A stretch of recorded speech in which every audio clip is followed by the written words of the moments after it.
देहात की जो पुलिसिंग है उसको सुधारना बहुत ही अनिवार्य होता है, क्योंकि वहाँ से शहर तक आवाज़ देर से पहुँचती है। और कई बार ऐसा होता है कि बड़े बड़े बवाल देहात क्षेत्र में हो जाते हैं और तब शहर में पता चलते हैं। इसलिए मेरा ये मानना होता है कि जो देहात की पुलिसिंग है उसको में सुधार होता है, तभी जनपद की पुलिसिंग को सफल माना जा सकता है।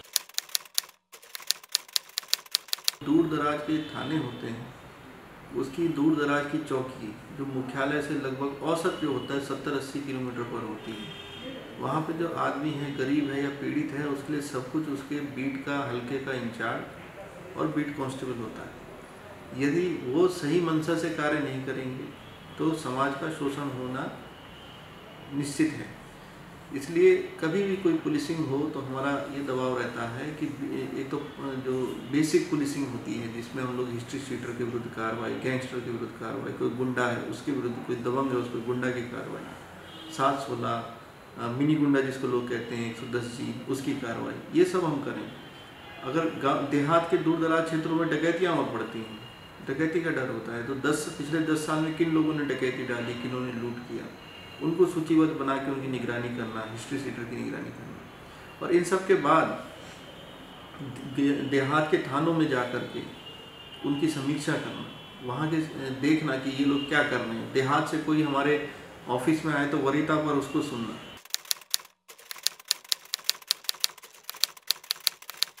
सबसे बड़ा हथियार है, देखिए इसमें दो चीज़ें हैं। जो घटनाएं हुई उसमें अपराधी का पकड़ा जाना एक बात है, और दूसरा है कि जिसके साथ अपराध होने वाला है, जिसके साथ अपराध हो सकता है, उसको कैसे अपराध से बचाया जाए।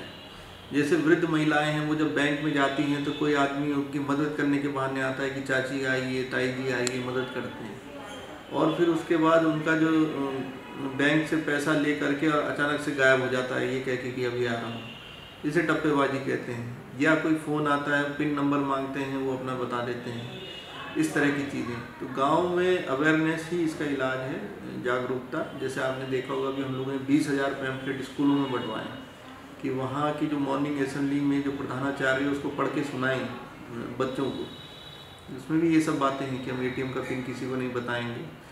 जहर खुरानी का भी शिकार हो जाते हैं। देहात की जो बसेस हैं, कोई कहता है रिश्तेदारी निकालता है, कुछ खिलाता है, इस तरह की सारी अवेयरनेस की बातें उस शपथ में थी।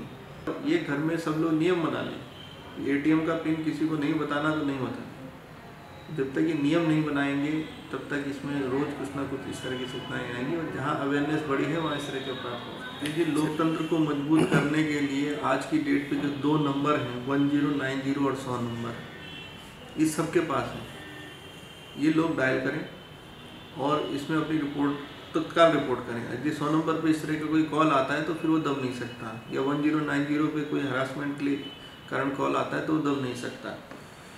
तो लोगों से यही अपील है कि वो अब समय जैसे बदल रहा है, पुलिसिंग भी बदल रही है, थानों को बताया जाता है कि और आगंतुक सुलभ बने, जो पीड़ित हैं उनके लिए और संवेदनशील बने।